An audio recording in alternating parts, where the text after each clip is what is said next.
Today's video is something a little different as we look at how, over the past 2 years, I created this from a starting point of, well, this. You can even download and play the game for yourself right now. There is a free demo available over on the game's itch.io page, and I'll pop a link in the description. We'll also talk about recently exhibiting the game at Nottingham Video Games Expo, how that influenced the demo you can play right now, and why it's essential to see complete strangers play your game in real time. First and foremost, what is this game and why did I decide to make it? Crisis Island is a top-down pixel art twin-stick shooter that's heavily inspired by games like Ikari Warriors, Super Smash TV, and Shock Troopers, while also taking cues from the legendary Time Crisis 2, Metal Slug, and the best 80s action movies. You play as either Claire or Anya with a simple mission: rescue the President's daughter. I wanted to create something fast, kinetic, and old school, where you're in the game and shooting within seconds. The kind of game me and my best friend would play through, and which seem to be fewer and further between these days. As for why, many moons ago I did a games art and design degree after my personal game dev journey started in secondary school. See, a floppy disk made its way around the air quotes nerdy kids that contained the Don Miguel translation of RPG Maker 2003. Real ones, no. And I started making Dragon Ball Z fan games using Legacy of Goku 2 sprites. Shoutouts to Paquitas and the Spriters resource. I even made an original game, Fenrir First Operation, which was a top-down shooter in RPG Maker 2003 that used edits of the Game Boy Advance Pokemon sprites. Right.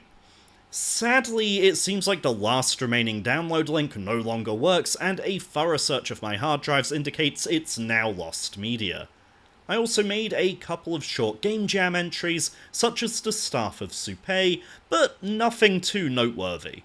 After graduating with my games art degree, it took a couple of years of applying for various roles, and expanding the search from games design to graphic design, illustration, and video editing, before landing my first air quotes professional job.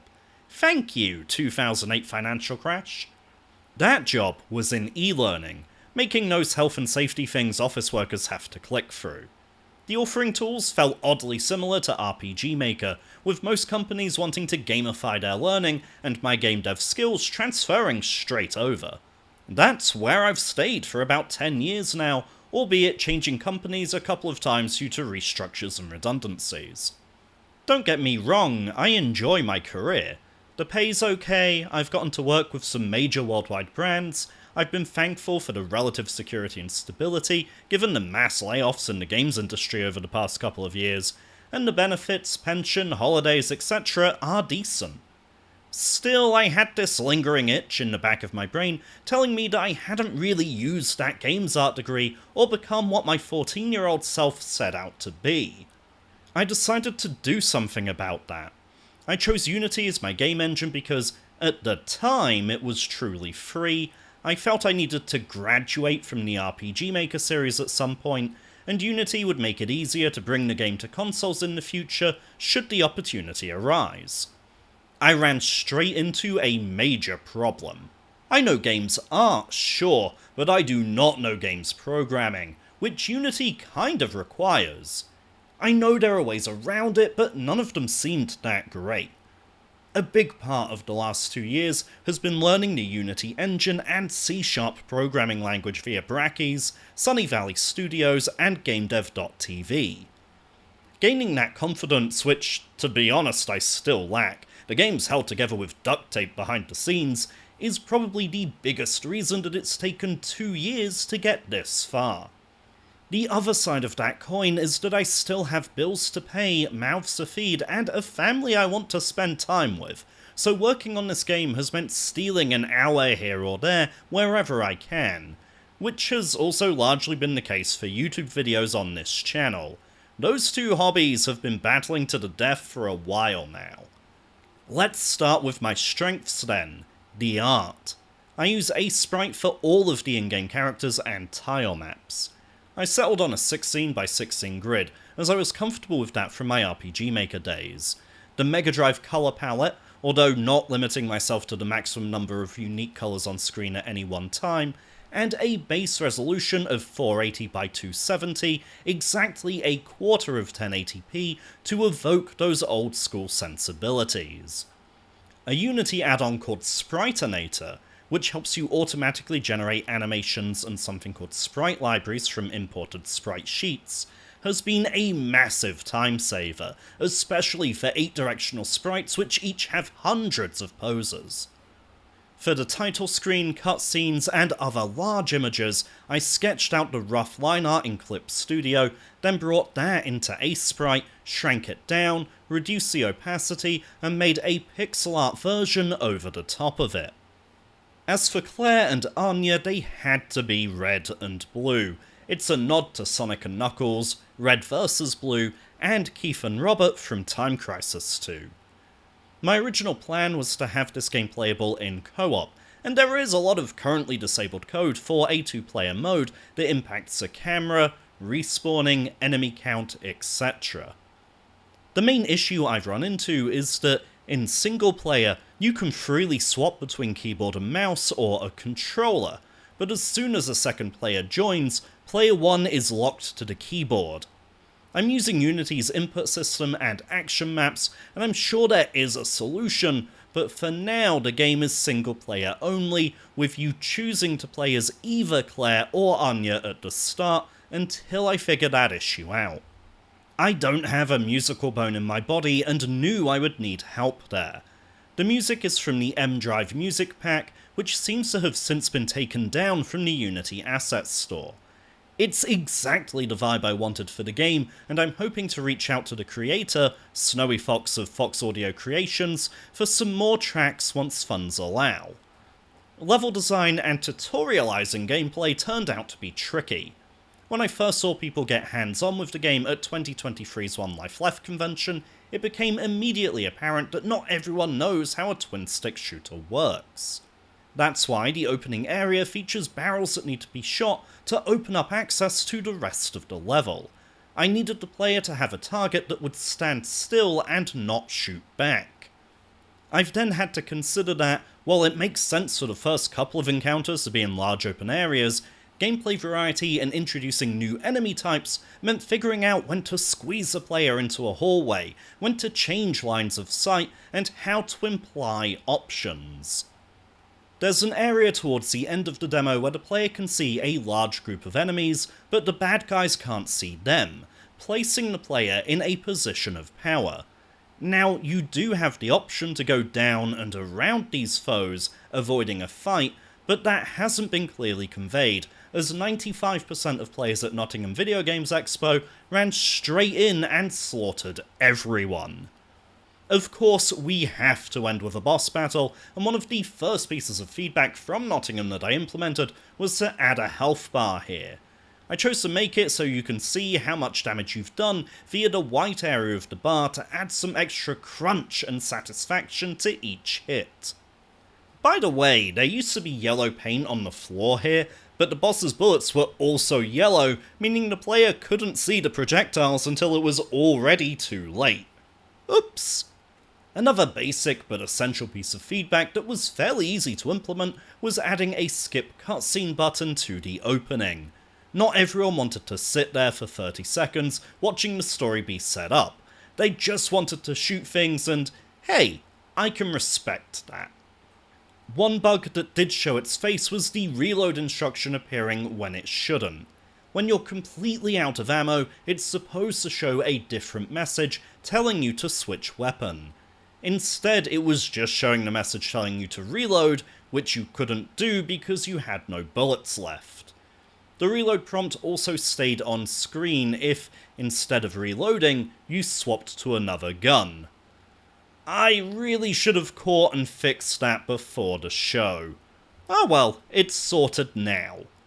That's one of the biggest advantages of a show like this, and why I'm keen for you guys, and gals, and others to play the demo. Marketing and Steam wishlists aside, you get to see what does and doesn't work. Everything in the game makes sense to me. I made it. Does that make sense to someone who has never seen it before? I'm finding fewer bugs as I'm playing it at more or less a speedrun level now, but what actions could a player take that I haven't accounted for, and what glitches could those result in? This is very close to the user experience or UX design principle of usability testing. In usability testing, you let someone experience your minimum viable product, or MVP, to see if the assumptions and best guesses you made during the design process hold true. You're there to observe, offering as minimal influence over the player's actions as possible. During a Certified Professional for Usability and User Experience course in London, Rebecca Gill explained it to us with a car analogy. Usability testing is seeing if someone can unlock and open the door, adjust their seat, start the engine, find the pedals, and steer. You don't care about their opinions on what the car looks like, you just want to see that someone can drive it unassisted to test your design and give you actionable changes to implement. Is there sufficient conveyance for a stranger to intuit the functionality and operate the vehicle? That process has led to several changes between the demo I took to the show and the public version released a week later. That public version is somewhat serving as a user test, which is different to a usability test. It's already been generating actionable bug reports, solid suggestions, and great user feedback. Nothing good is made in a vacuum, and no design, no matter how well researched or planned, survives first contact with its audience unscathed. I consider this to be an essential step that developers simply cannot afford to skip. The other reason I'm glad I went is that I got a sense of community. All of my table neighbours were fellow indie devs, we all have a shared sense of imposter syndrome, and we're all at different stages of our journeys. Some of us had demos, some had full, finished games, and everyone's work was downright inspiring. Directly opposite me was Gnome King Games, exhibiting The Train Parts 1 and 2, a quirky Earthbound-inspired Game Boy game that actually runs on original hardware. You could buy actual cartridges at the show, or you can download the ROM for use in an emulator or a flash cartridge for just £5 GBP over on itch.io. I'll pop a link in the description. Likewise, we also had HarleQuest, which is a top-down 3D dungeon crawler that reminds me of Gauntlet. The game is made for and running on real Dreamcast hardware. It was so cool to see and play. While I didn't grab any footage of these next few, we also had Bullion by Later Entertainment, Flea from Alistair Lowe, Sleepytime Village by Lightfoot Bros Games, and AXYZ, a spiritual successor to Cooler World by Spaceline Studios. These guys were great fun to hang out with. We even went to see a metal band called Sega Death cover popular video game and TV show themes that evening. Sadly, due to an overstimulation response, even with my headphones on, I was only able to see half of their set, but I had a great time while I was there. Huge thank you to Team Debug for running this area of the show and bringing us all together. They do great work across the UK, and you can support them by buying their magazine.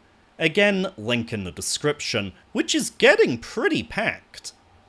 The biggest change for me is that I didn't try to hide my disabilities and conditions. I wore my Hidden Disabilities Sunflower lanyard, I had my noise-cancelling headphones, I had a chair behind the table instead of trying to stand all day, and I took regular overstimulation breaks away from the convention floor. It did me a world of good, and everyone was incredibly supportive, including convention staff, my table neighbours, and even the attendees. People commented on it, but in a positive way that created discussion around awareness, acceptance, and slow but visible cultural progress. It's something I intend to keep doing. I'm not going to be ashamed or embarrassed about being a formally diagnosed amblyopic, autistic, dyspraxic, anxious, immunocompromised, medicated mess of a human being anymore. The weekend definitely boosted my confidence. Everyone seemed to love the demo, I'm reassured I have a good foundation for Crisis Island now, and can start concentrating on content. More levels, more enemies, more bosses, more cutscenes, to actually make the rest of the game. This next period of just making content will probably feel like I'm making much more progress much more quickly, but it's so important to have spent 2 years establishing this solid foundation first, before trying to build on it. The convention itself was a really good size, small but mighty, quality over quantity, with some traders and tables being different on the second day, adding some variety and reason to return for weekend ticket holders. I especially benefited from that, but more on that in a separate video. What made Nottingham really stand out was its activities. So many conventions are, as a friend once described it, a shopping mall that you have to pay to get into. Nottingham was genuinely different. As well as the indie games to play, there were mainstream retro consoles set up with proper CRTs, there were dev kits on display, tournaments to enter, and a full schedule of panels featuring industry veterans. In terms of community, the Sega Death Show wasn't officially part of proceedings, more just a happy coincidence, but word soon spread around the convention floor and it quickly became Saturday's unofficial after-party. I love that the website now showcases videos from attendees. It's great advertising for the next event, while also helping people find each other now that everyone's back home. It's almost like the page serves as a mini celebration of that weekend, and I'd love to see more conventions do this.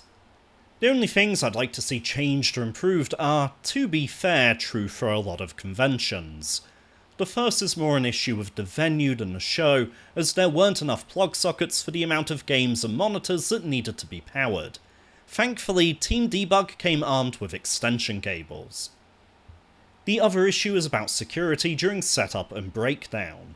Before indie game dev, I self-published and sold indie comics, and for both hobbies I have been able to walk straight into most shows to set up my table without being challenged or having to prove that I'm supposed to be there. Of course, I have paperwork to say I'm part of the show, but I've rarely had to show it to anyone. You can imagine the risks that presents, although thankfully I've never known there to be any trouble. Now, I couldn't go to a convention without spending some cash on goodies. Originally, I was going to discuss what I bought as part of this video, but on reflection and after chatting with people I trust, it felt like I had stitched two very different videos that appealed to different audiences together, ultimately pleasing no one. For that reason, look out for a separate pickups video very soon. For now, that wraps up my weekend at Nottingham and my game's progress. Go download the free demo, enjoy it, and let me know what you think in the comments. As always, a huge thanks to my Patreon supporters who are Crow, Tiny Jericho, Mr. Terry Chaos, Ducky Go, Francis T218, and Deliverator. If you'd like to join them and get early access to scripts, you can find a link to the Patreon in the description. You can also support the channel for free by liking, commenting, and subscribing.